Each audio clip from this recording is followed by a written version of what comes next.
Well, hi everyone, welcome to Dusty Shelf. I hope I find you well. Today, Loco review, as you can see. So this is the Hornby BR Standard 2MT. Now, this Loco has got a long checkered history and didn't actually finally hit the shelves until 2023. And then surprisingly appeared in Hornby's sale this year. So at the time, let me just give you a little bit of my history with ordering this. So I do believe I put one of these on pre-order right at the beginning, not realising at the time that this is the first time this particular Loco has been produced in 00 scale. Obviously the Ivet, very similar to this, had been produced, but not the British Rail variant. So at the time, I put it on pre-order, and then as time went forward, I kind of, money came a little bit tighter and I spent it on other things, and I had to cancel it, for one reason or another. And didn't think anything more about it. Now, the retail price on these, when they finally hit the shelves in 2023, was £239. Now, I did go back and look at the Loco and decided that at £239, it was just a little bit too pricey for me. So, again, didn't order it. Scroll on another 18 months or so, maybe 2 years, and it appeared in Hornby's flash sales that they do for £179. And seeing that I had some Hornby points, if you haven't joined the Hornby point scheme, do so. For every £1 that you spend, you get points, and then you can use them against your next purchase. I had about £40 worth of points built up, so I put those towards this Loco and actually got this for a very, very reasonable price. About £130, which is ridiculous money for a Loco of this quality. Although I had spent, significant money with Hornby before that in order to get the points. It's another conversation whether you think the points are a good idea or not, or whether they should just take the money off the price of the Loco to start with. But yeah, that's for another day. But I joined the point scheme and I use it to my advantage, and I do get the odd Loco using them. So before I get into the box on this one, I've not actually taken this out. I've not had a look at it. I've not run it. So as my normal reviews, what I like to do is do the unboxing live, do my reaction live, and any problems that I find, it's the first time I found those problems. So yeah, as I say, I've not actually opened this box. It's as it came. Now, the first thing you'll notice is the packaging on here. With this Loco being announced in the year 2020, this Loco doesn't benefit from all of the, let's call them modern features. So the new packaging that Hornby's doing, this nice sturdy boxing that I keep raving about, that I think is wonderful. This predates that, during its sort of production and let's call it engineering, R&D phase. Basically the packaging, I guess, was set right at the beginning from a price point and also design, so it didn't benefit from the new packaging. Only has an 8-pin decoder, which is, by today's standards, with us looking towards the 21-pin and all of the new technologies in there, it only has an 8-pin decoder and doesn't feature anything like the flickering firebox or any of the other little, or the lamps or anything, the lighting, moving lamps and things. Doesn't feature any of those, because its design predated all of those new kind of, I'm going to call them technologies, if you like. I mean, I know other people have been doing them for a while, but technologies for Hornby that have come in over the last 5 years. So what I want to do is start this review. I'm going to go back quickly over the catalogues, and then we'll get into the box and have a look at the model. Well, let's start with the 2020 catalogue, and this is why the model was quite a surprise to me, because 2020 was an absolute bumper year. This was the centenary year for Hornby, and if you remember, well, I'm sure you do, they had this, crazy range of, collectibles with the, the tin plate O gauge, and then we had the new Hornby 00 first release there, and the Evening Star, the Rocket, or newly tooled Rocket, and of course the APT. All of these different Locos. It was just a bumper year for Hornby, and I think it's one of the few years where they actually made quite a good profit, outside of COVID. But anyway, amongst the new announcements was a whole page here on the standard 2MT, and again, it says at the top here, developed from the 1946 LMS 2MT, which was the Ivet class. The British Standard 2MT class, so 260 design benefited from the works carried out. So, So this is like the genesis of the, you know, the previous Ivet design, but it's never been produced in the British Rail guys, and I'm sure probably it's been kit built many times. But and you can see here it's 3 models being quoted as being released in Q2. There was an Era 4 which was 78010. There was an Era 5 78047 and another Era 5 which is 78000. They all, you know, appeared in the catalogue and never saw the light of day in the year. Let's bring the catalogue from 2021, just scrolling on a year, and in here, let me just check that that's in frame. Yes, sorry, I just wanted to make sure that I had the whole catalogue in the shot. So we've got the 3 Locos that I previously mentioned. Here's the Era 4 one, there's one here, and we've got the one in green. So that's the 3 Locos that were originally announced. And then we've got a further 2, which make up the set of 5, which is this one down here, which is 78054, which is an Era 5 Loco, and then 78006, which again is in green, and that's the one we're reviewing today. So you can see that the range expanded to 5 a year later, 5 different variants being released. And then finally, I'm just going to come on to the 2023 and just briefly show the Locos in here. Now, would have helped if I'd actually marked the page on here, but you can see the full range, 1, 2, 3, 4, and over the page, 5 Locos. And again, this is the one that we're going to be reviewing today. So 2023, all 5 of them finally hit the shelves, and yeah, I think they were relatively popular. Now, one of the other things to mention at this point is the Hornby Collectors Club had one of these as a special edition. Now, I did see that one come past me. I nearly ordered one of them. And again stopped, but yeah, one of these was announced as one of the Collectors Club Locos, and was, I believe it was, somebody correct me if I'm wrong, but I think it was released just prior to the full release of the 5 Locos here. And also, I just want to double check, I'm just putting a caveat in here, I do believe all 5 of these were released, but again, I'm sure, you know, there's people out there that you know, follow the catalogues a lot more detail than I do, that will correct if I'm wrong, if any of these were never actually got produced. But I do believe all 5 hit the market. Anyway, back to the model. So on the front here, you see the minimum radius is 438 millimeters. We've got, again, I'm repeating myself here, BR standard 2MT. It's a 262. And our Loco 78006. On the top of the box, we've got the plain view of the Loco looking down on it, and yeah, something that's already evident. It's quite clear that the pipe work on this Loco is particularly special, and you can see in the pictures here it's already showing through.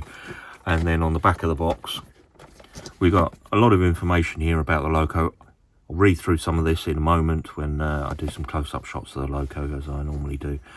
And at the end here, we've got this schematic of the actual Loco. Quite interesting, the sizes on here. So the best part of 16.5 meters long, and this is obviously the real Loco, not the model, and 2.7 meters in width. It does say on here, do not scale. Obviously a Hornby drawing, but do not scale. So I would have thought the model is pretty much, you know, scaled to the proper dimensions in this day and age. Obviously back in the day, in the old trying era, there was, you know, shorter chassis and things so they could reuse parts, but in this day and age, I think, you know, pretty much the scale. But I guess there are, let's call it artistic license in areas to make the mechanism and parts work. And obviously, you know, somebody pointed out last time, the definitely the weight and pulling power is not to scale. So yeah, anyway, right, let's have a look at the actual model itself. Right, so sliding it out of the box, and as I say, absolutely brand new. I've not had this out at all, and already looks stunning, absolutely stunning Loco. The lining, well, let's have a look at the detailing. I'll get it out of the blister pack first. So this is, as I say, the old style packaging.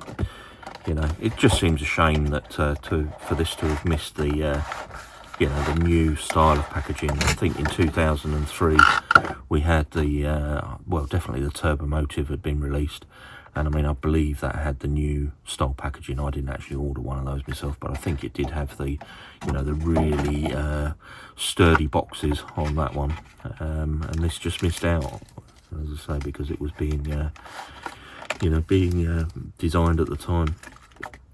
Right, inside the accessories bag, I'm not going to get all these out, but you've got vacuum pipes in there. We've obviously got the brake run for under the tender. We've got some couplings. I'm guessing the coupling for the front is in here. Yes, there's a coupling there. There's actually a snow plough in here. Does that look like a snow plough? There is a snow plough on the front there that you can replace your NEM coupling with a snow plough. And then finally the little drain cocks that you can possibly see on there. Yeah, forgive me, I don't want to take these out the bag, because once I've opened this I'm going to lose them. So I'm not going to put them on the Loco today, and yeah, I just want to keep them sealed for the future. Leaflet in here, this should confirm if that is a snow plough, hopefully. So we'll just go through this very quickly. The standard maintenance should tell us about the oiling points. Yeah, standard oiling points where you oil the Loco. And then at the front here, yeah, so we've got a snow plough, or your coupling that you can push into the NEM pocket. Got the vacuum pipes to go underneath, a pair of front steps, and also, say, the drain cocks that can go in there. And also another feature down here that it kind of missed out on is this is the new coupling between the tender and Loco. We've now got that sort of push fit with a little ball joint in there. This has still got the old cable that runs between the two and plugs in. And I guess this is a good point to say, I'm expecting this model actually to be released very shortly by Hornby. I can see this being re-released with some of the modern features, with the flickering firebox, probably with some sound. Not sure about a smoke generator, but I think we'll see this in first instance with, you know, with the flickering firebox in there, you know, with maybe a better coupling between the Loco and tender, possibly with different packaging. I actually can see this being released in the next year or two, if it's not already being worked on. That's just that's not me starting rumours, that's just my opinion, because it is, you know, the actual model itself, I mean, looking at it from here is just, it is absolutely beautiful, and yeah, why wouldn't you carry on using it? And then over here it tells you how to remove the body, how to remove the tender upper. Gives you an option for close coupling, so you can move the draw plate closer. Obviously that would restrict your tightness of the radius as you're going around. And then down the bottom here you've got your 8-pin socket that I've already mentioned, so yeah, just remember it's 8-pin. And then over the back here it tells you how to fit the brake rods. Now I did just mention actually that I said this was the brake rods for the tender. There's also the brake rods for the Loco in there as well. Didn't realise that at the time, sorry, there are two. There are two sets in there, and obviously the one on the Loco has a single brake run to the front, whereas the tender is double all the way through.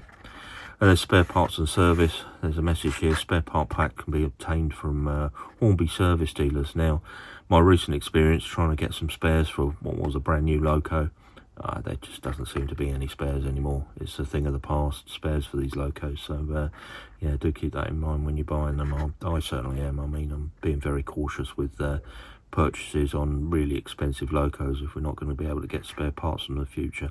That is actually a bit of a moan. I don't normally moan on this channel, or I try not to anyway, but I think for, you know, these kind of complex models, that they are models, they're not toys, you know, you do need to get spares for them, because we as a consumer, we're investing an awful lot of money in these, and it is important that we can get spare parts for them. So yeah, if Hornby do need to sort of listen to us a little bit on that front. And then the usual down the bottom here, usual safety notes about this not being a toy, and for not suitable for children under 14, etc. And then a final note down here: this Loco is made from exacting fine standards, and therefore necessarily incorporates small, delicate, protruding parts. Handle with care.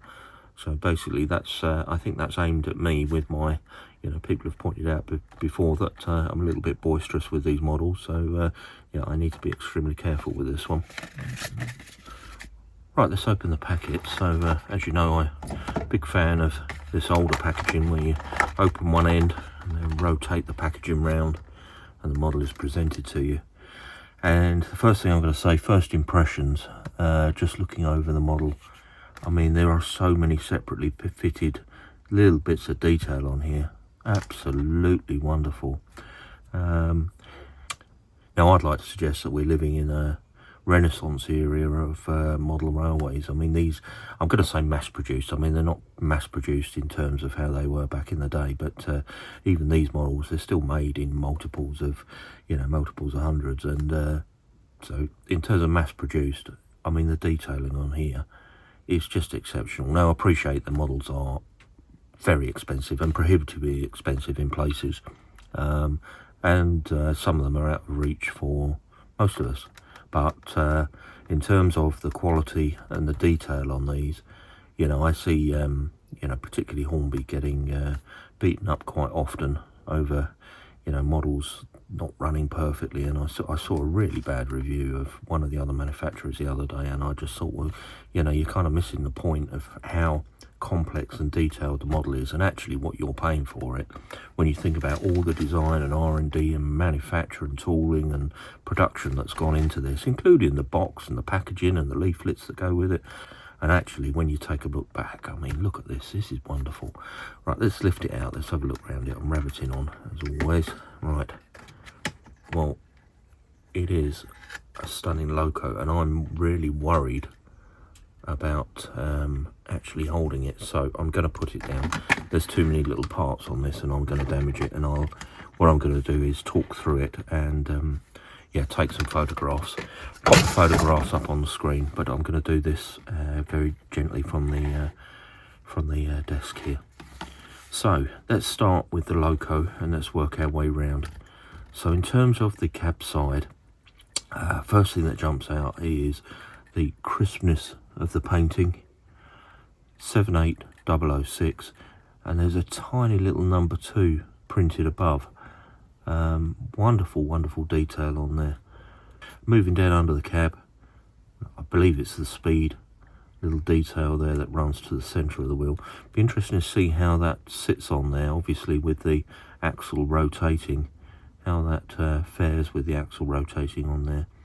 Coming forward, we get to the first of the pipe work, and look at the way the pipes, they will run from the cab and from the base plate, obviously down underneath, and up and disappear into the side of the boiler.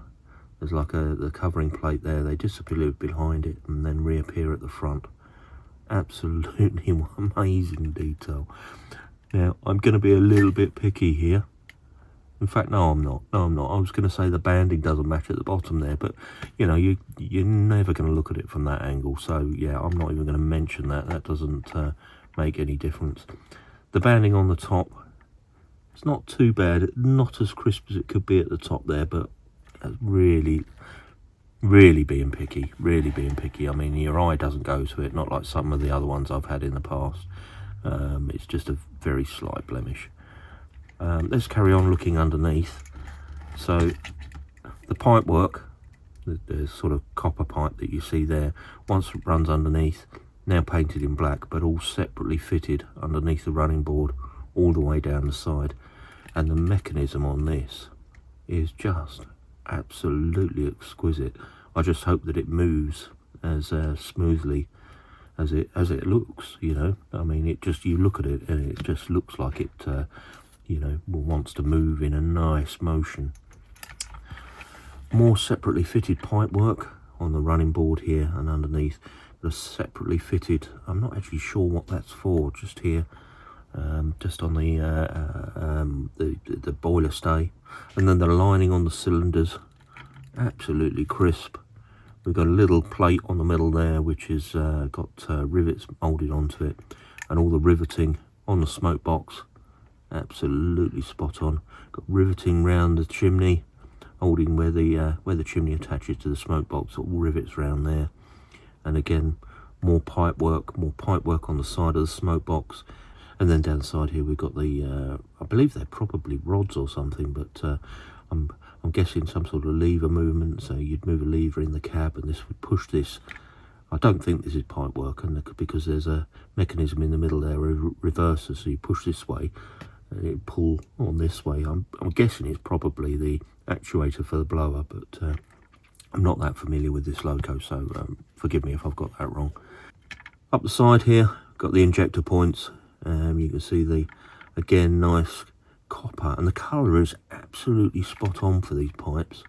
And then round at the front, very gently lifting this round, we've got 3 uprights for the lamps. We've got lovely sprung buffers, really smooth sprung buffers. The buffer beam painted absolutely spot on, as crisp as you like, with the paint not running around the corners. Now again, I go back to, you know, people sort of, you know, criticising the manufacturers in the mass-produced models, but you go and try and paint a buffer beam. I mean, it's really difficult not to get the paint. Well, it is for me anyway. I'm not the world's best painter, but as an average modeller, it's almost impossible to paint a buffer beam like that, and that's been done over and over again.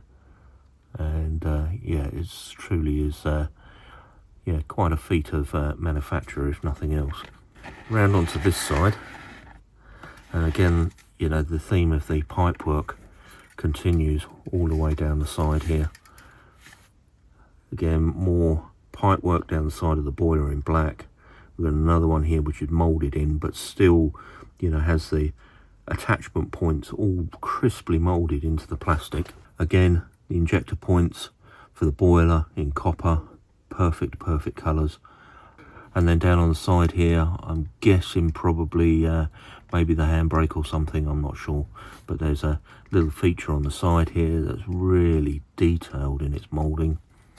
Moving up onto the top of the cab, again the pipework runs all the way across to the whistle, and you've got the 2 safety valves sitting on top there, looking very splendid. Underneath the cab on this side, we've got all the injectors, full set of injectors there. There's got to be multiple components in that, just in that assembly in itself. Absolutely, as I say, absolutely magnificent so far, this Loco.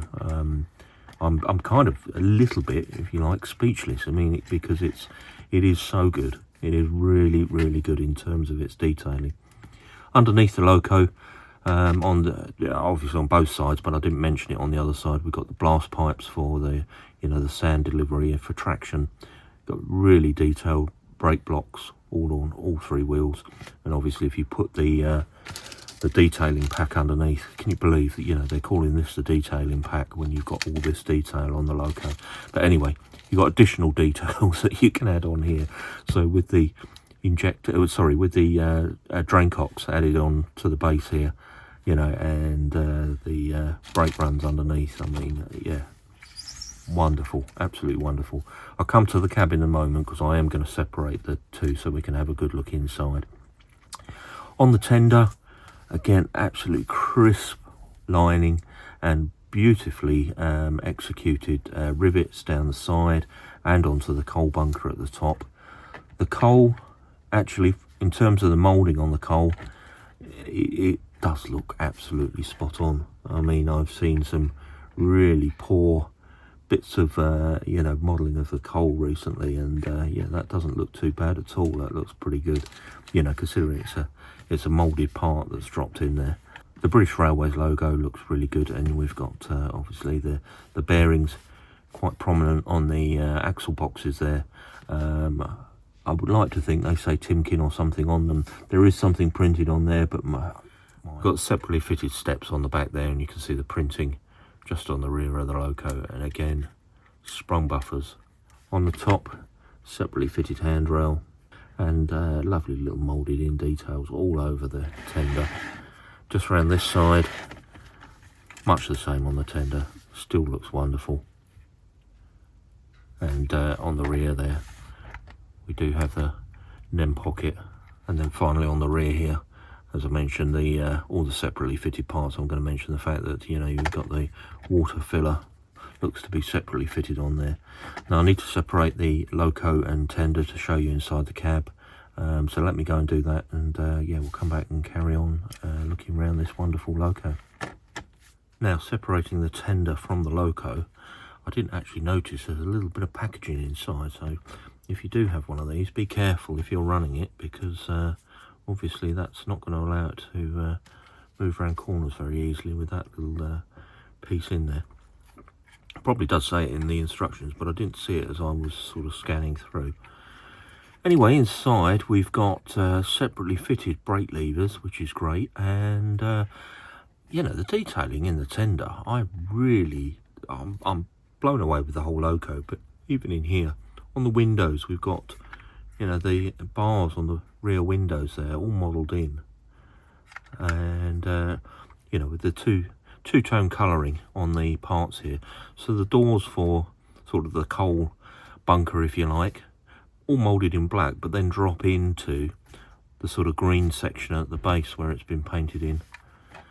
On the cab itself, again, separately fitted handrails either side of the cab. I mean, there's so many separately fitted parts on this, I find it difficult to actually pick the model up and hold it. We've got the door covers just here. We've got windows on the side of the cab, windows on the front of the cab. Inside the cab itself, I mean, exquisite detail in there. You know, all of the dials and the clocks in there have all got faces on them. Really crisp painting. All of the main levers are picked out in again in the copper colour.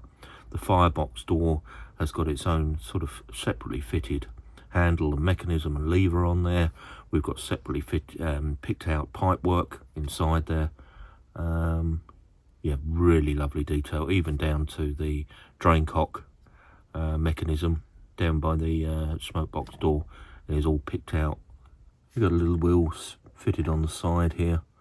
Not sure what that's for, but also the regulator lever really picked out, and you can see that on the side here. Again, separately fitted. So many separately fitted parts in the cab. Really have gone to town in there. You know, and again, the Loco with a RRP of £239.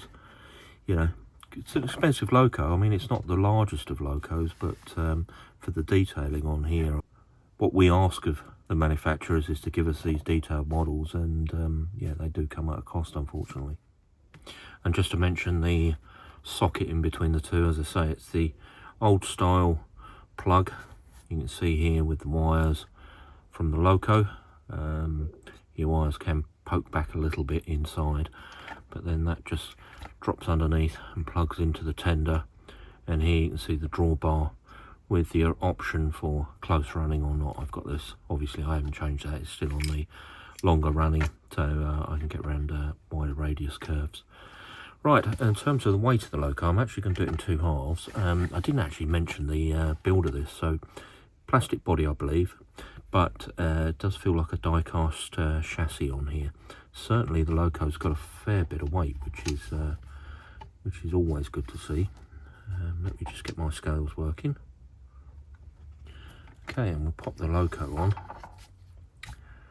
233 grams for the Loco, and then with the tender's quite light.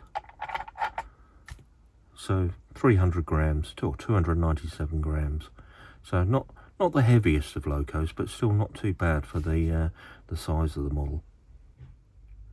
Anyway, let's get this over to the railway. I want to do some detailed shots on it, and yeah, see how this actually runs, and yeah, see if the performance of that mechanism runs as smooth as it looks.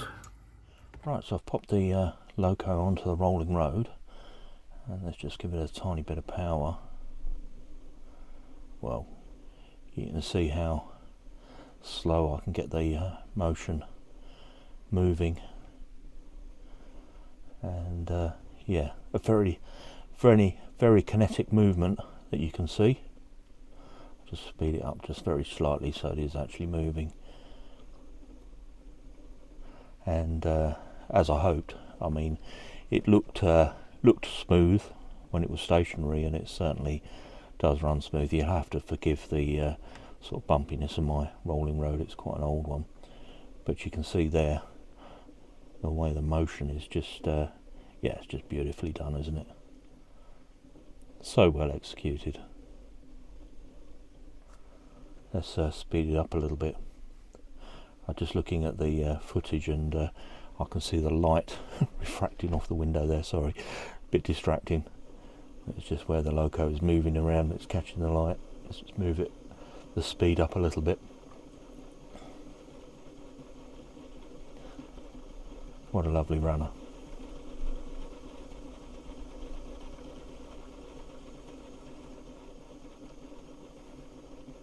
Yeah, very kinetic, looks beautiful. Right, I'm going to turn this around so we can have a look at the other side, because I'm quite interested to see the, if you remember I mentioned the, I think it's the speed device that's on the axle, but let's turn it around, let's have a look at the other side. Right, onto the other side, so let's now apply a little bit of power, which I'll go forwards. Bouncing around a little bit more, now I've turned it round. You can see the little box on the spindle there.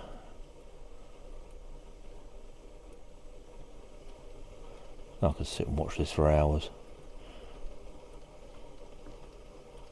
Very, very smooth. Right, well let's pop it onto the track and let's do a little bit of slow movement back and forth.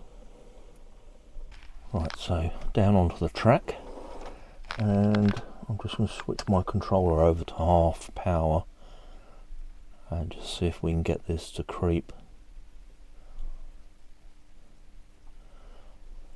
I'll tell you, that's not bad. I like that a lot. This is fast becoming one of my favourite Locos, I think.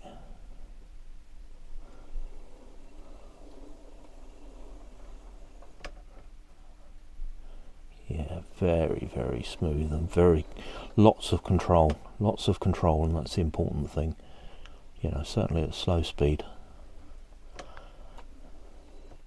Right, well I'm going to get some detailed shots of this, tell you a little bit about the real life Loco, basically from the information that's provided on the box, and yeah, then we'll take it over to the main track and let it stretch its legs a little bit. The information I'm about to give is from the Loco box, so credit to Hornby.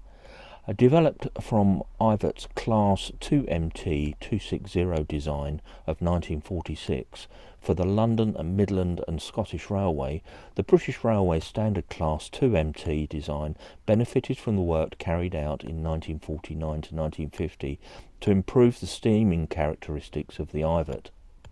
65 locomotives ordered were all built at Darlington between December 1952 and November 1956. The principal difference between the Ivert design and the BR standard was the angled cab side, which matched the tender cab to improve route availability and gave almost universal access across the British Railways network.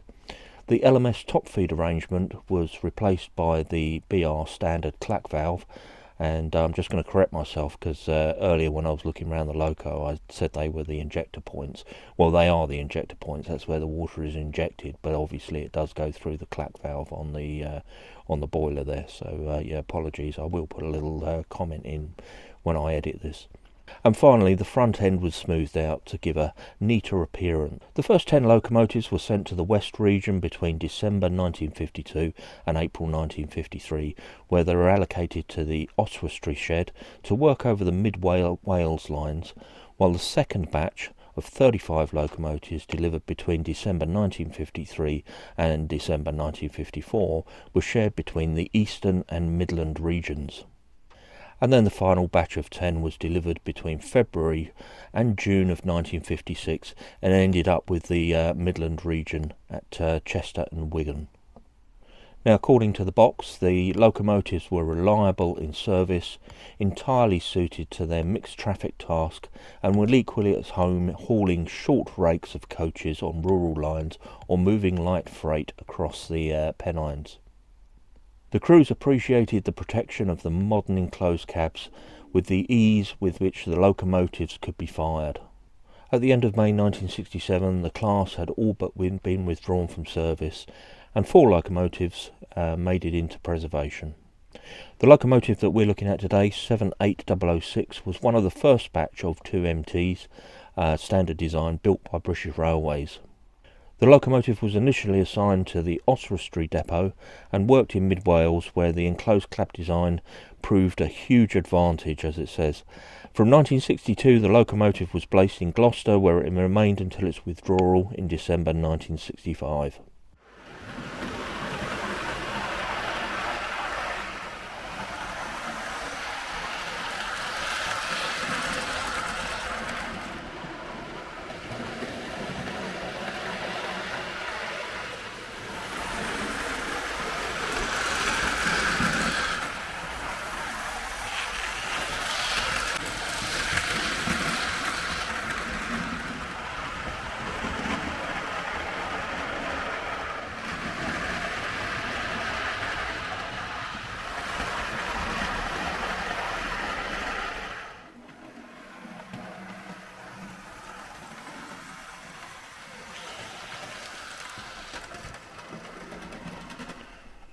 Well, as I said right at the beginning of the video, I am a little bit late to the party on this one. The Loco has been out for a little while, and there's plenty of other reviews on this, but I just felt I wanted to do it some justice because it's such a beautiful model. I think Hornby's done a fantastic job of this, and although it lacks some of the modern day, I say modern day, but some of the more newer features like the flickering firebox, etc., the model more than makes up for it with all the separately fitted parts and the wonderful detailing on there. I think Hornby really have done themselves proud with this one. I think it's a fantastic model, looks absolutely beautiful, and as I mentioned in the video, I do believe that this will get a re-release. I can't see them investing in all this tooling without it potentially coming back, maybe with the steam generator, maybe with a flickering firebox, but I certainly don't think we've seen the end of the 2MT. Anyway, if you enjoyed the video, please do give it a thumbs up, and why not check out the channel, lots on there, and if you can subscribe, you'd be doing me a really big favour. And with that, I'm just going to wrap up and say thanks ever so much for watching, and I'll catch you on the next one.